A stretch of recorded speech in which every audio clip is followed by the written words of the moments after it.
ఆరుగాలం పండించిన ధాన్యాన్ని అమ్ముకునేందుకు అష్టకష్టాలు పడుతున్నారు అన్నదాతలు. హమాలీలు, గన్నీ బ్యాగులు, లారీల కొరత వేధిస్తోంది. శాఖల మధ్య సమన్వయ లోపం శాపంగా మారుతోంది. పంటలు కోసి ఆరబెట్టి నెల రోజులు కావస్తున్నా కొనుగోళ్లు ముందుకు సాగటం లేదు. అటు కాంటాలు పెడుతున్న సెంటర్ నిర్వాహకులు తరుగు పేరిట బస్తాకు కేజీ, మిల్లర్లు మరో 2 కేజీలు కోత విధిస్తున్నారు. మరోవైపు ధాన్యం కొనేవారు కరువయ్యారంటూ రైతులు ఆవేదన వ్యక్తం చేస్తున్నారు. నిజామాబాద్ జిల్లాలో కొనుగోలు కేంద్రాల వద్ద రైతుల కష్టాలపై మరింత సమాచారం మా ప్రతినిధి రాజేష్ అందిస్తారు.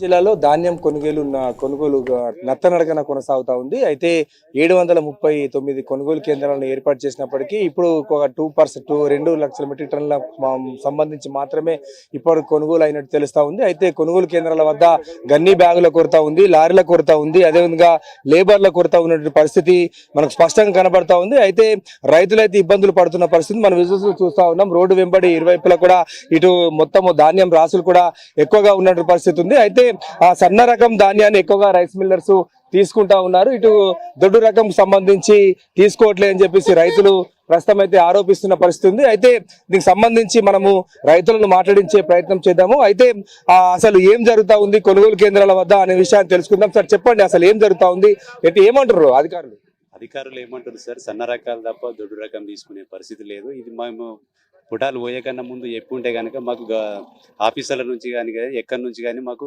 దొడ్డు రకం వేయొద్దని అప్పుడే చెప్పుంటే మేము వేయకపోయాం. కానీ అప్పుడు నిర్లక్ష్యం చేసి మాకు ఏ ఇన్ఫర్మేషన్ ఇవ్వలేదు.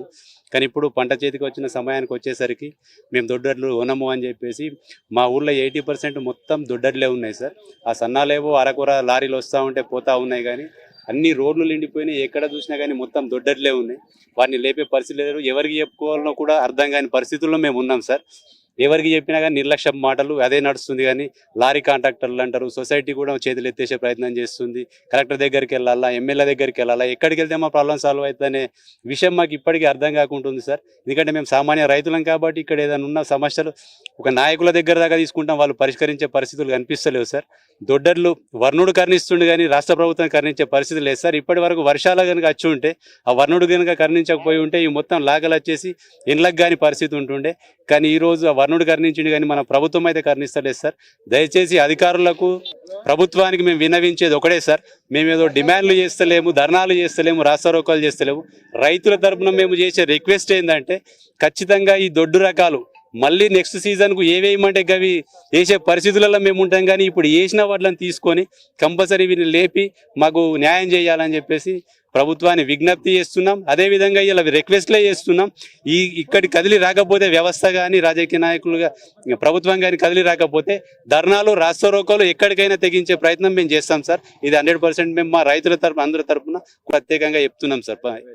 చెప్పండి, అంటే కొనుగోలు కేంద్రాలు ఏర్పాటు చేసిన ప్రభుత్వం చెప్తా ఉంది, గన్ని బ్యాగుల కొరత అంటారు, లారీల కొరత అంటారు. ఎట్లా ఉంది ఇక్కడ పరిస్థితి? ఇప్పుడు కోసి నెల అవుతుంది. దుడ్డు రకాలు 80% అడ్లు ఇక్కడనే ఉన్నాయి. ఎవరు కొనే రకం లేదు. రైతు దేశానికి వెన్నుముక రైతు అంటున్నారు, ప్రతి ఒక్క వేదికలో మాట్లాడుతున్నారు. కానీ రైతుని రాజు చేసే పరిస్థితి లేదు. ఈ గవర్నమెంట్ కానీ ఏది కానీ ముందుకొచ్చి రైతుని రాజు చేసే వ్యవస్థ లేదు. ప్రతి ఒక్కరు చెప్పేది రైతు రాజు అంటారు. కానీ 80% దొడ్డట్లు వేసినాం సార్. వాళ్ళు చెప్తేనే మేము వేసినాము. సిడి ఇచ్చింది వాళ్ళు, మేము తయారు చేసుకోలేము. మేము పండించినట్లు మేము అమ్ముతాము. వాటి దాన్ని ఎక్కువ రేటుకు దాన్ని సిడి చేసి అమ్ముతారు. మేము వేసిన రకం మళ్ళీ వడ్లు తీసుకునే పరిస్థితి లేదు. ఇవి ఆ వడ్డు పోకపోతే మాకు ఏ పరిస్థితులు ఇస్తారు? మాకు ఎప్పుడు ఆదుకుంటారు? ఈ సమయం లేకపోతే ఇంకెప్పుడు ఆదుకుంటారు? ఈ గవర్నమెంట్లు వస్తున్నాయి ఎందుకోసము? ఖచ్చితంగా సన్న రకం కొద్దిగా మొగ్గు చూపుతారు, దొడ్డు రకం అయితే అసలు కాంతం లేరు చూసారు. ఇంకా ఒకవేళ పోలేని ఏడల అందరూ ఒకవేళ పెద్ద ఎత్తున ధర్నా చేసే అవకాశం ఉంది సార్.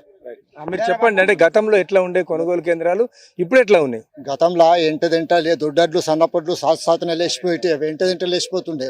ఇప్పుడు మాత్రము 20 రోజులు అవుతుంది సంచులు నింపి అవి వెయిట్ లాస్ అయిపోతున్నాయి. 20 రోజుల నుంచి ఒక్క లారీ వచ్చింది లేదు, నింపింది లేదు సార్. ఎట్లా బట్టి ఈ దొడ్డడ్లు లేపే ప్రయత్నం చేయండి. మళ్ళీ నెక్స్ట్ మీరు ఏ అడ్లు ఇస్తామంటే మేము ఆ అడ్లే పెడతాము. మీరు ఎవి కొంటామంటే అవే పెడతాం. కానీ ఇవి కూడా సొసైటీ నుంచే ఇచ్చారు కదా దొడ్డడ్లు. మేము ఏంటికి పెడుతుంటే మేము పెట్టకపోతుంటాం కదా. ఇవి దొడ్డర్లు సొసైటీ ఇస్తేనే పెట్టినేమో, మళ్ళీ ఇప్పుడు కొనమంటున్నారు సార్. ఎట్లా బట్టి మమ్మల్ని ఆదుకునే ప్రయత్నం చేయమంటున్నాం. గవర్నమెంట్కు మేము కోరుకునేది ఒకటే, మరి ఇది ఇంత కట్టేకేం లేదు. లేకుంటే ఈ అడ్లు ఇట్లా కొనలే అనుకో మేము ఇక ఏమవుతామో తెలియకుండా అవుతుంది. సరే ఇది ఒకటే మేము రిక్వెస్ట్ చేసేది, ఈ దొడ్డడ్లని కొంచెం తొందరగా లేపే ప్రయత్నం చేయమని గవర్నమెంట్కు కోరుకుంటున్నాను. ప్రభుత్వం ఏం చేస్తే బాగుంటుంది అనుకుంటారు? ప్రభుత్వం దొడ్డడ్లు లేపితే బాగుంటుంది. దొడ్డడ్లు లేపాలా 20 రోజులు అయిపోయి దొడ్డడ్లు పోయేసి 20 రోజులు అయిపోయి దొడ్డడ్లు పోసి లేస్తలేవు, దొడ్డు లేస్తలేవు, అన్ని మొత్తం సన్నపే లేపుతారు. అది దొడ్డడ్లు లేవని చేస్తున్నాం. అది ఇక్కడ రైతులు అయితే తమ యొక్క ఆవేదనను వ్యక్తం చేస్తున్న పరిస్థితి మనకు స్పష్టంగా కనబడతా ఉంది. అయితే ఇటు కొనుగోలు కేంద్రాల్లో వద్ద ఉన్నటువంటి ఏదైతే గన్ని బ్యాగుల కొరత కావచ్చు, లారీల కొరత, లేబర్ కొరతను తీర్చి ఆ యొక్క ధాన్యాన్ని కొనుగోలు చేయాలని చెప్పేసి రైతులు కోరుతా ఉన్నారు. దొడ్డు రకం ధాన్యాన్ని వెంటనే కొనుగోలు చేయాలని చెప్పేసి రైతులు డిమాండ్ చేస్తున్న పరిస్థితి ఉంది. కెమెరా పర్సన్ ప్రవీణ్తో రాజేష్, ప్రైమ్ న్యూస్, నిజామాబాద్ నుండి.